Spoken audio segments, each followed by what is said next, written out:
Good afternoon. My name is Keisha Williams, the third vice president of the Correctional Officers Benevolent Association. Hello, everyone. Thank you for the opportunity to provide my testimony today.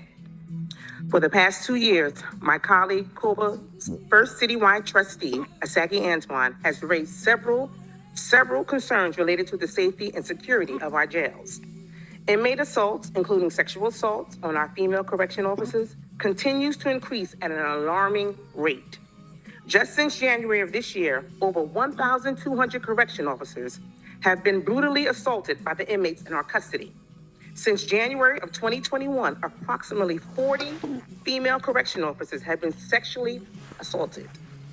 Since the last BOC meeting just a month ago, a correction officer was stabbed by an inmate multiple times in the back of his head.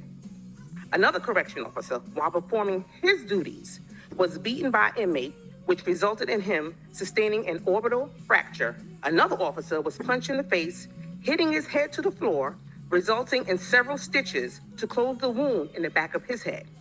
3 more female officers were sexually assaulted, private body parts violated, and several criminal acts were committed towards the civilian staff, a maintenance worker, doctor, nurse, dental assistant, mental health clinician, program counselor, and treatment aide.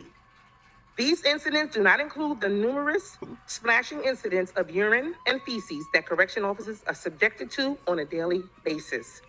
The lack of accountability for inmates who violate the rules and the selective activism on your part is a clear indication that the scale of justice is significantly unbalanced. There appears to be 2 different set of rules and standards for all uniformed staff working and detained inmates on Rikers Island. But the underlying reason for this is because the majority of the uniformed staff are of color and are women. You may ask, what do I mean by that? Here is an example. There were several reports generated by the BOC regarding DOC policy and several inmate-related incidents that occurred on Rikers Island. But not one report, ladies and gentlemen, on the numerous vicious and unprovoked assaults on correction officers by these inmates. Not one report expressing your concern regarding the female sexual assault victims. Not one report about the increase of slashings and stabbings and the victims subjected to permanent facial and bodily scars. So I ask this question today.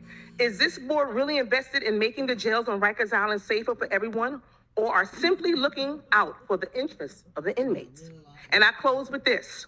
I challenge you today to commit at this meeting to producing a report that examines the inhumane working conditions and the violence we have been subjected to and provide real solutions. Will at least one of you sitting up there have the courage to make that commitment today? I'm asking you a question. Mr. Sampson, Miss Freya, am I pronouncing your name correctly?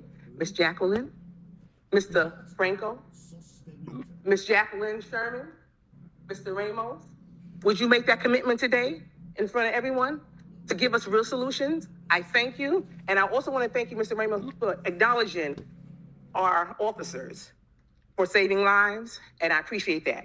And the recruits. Thank you for your time.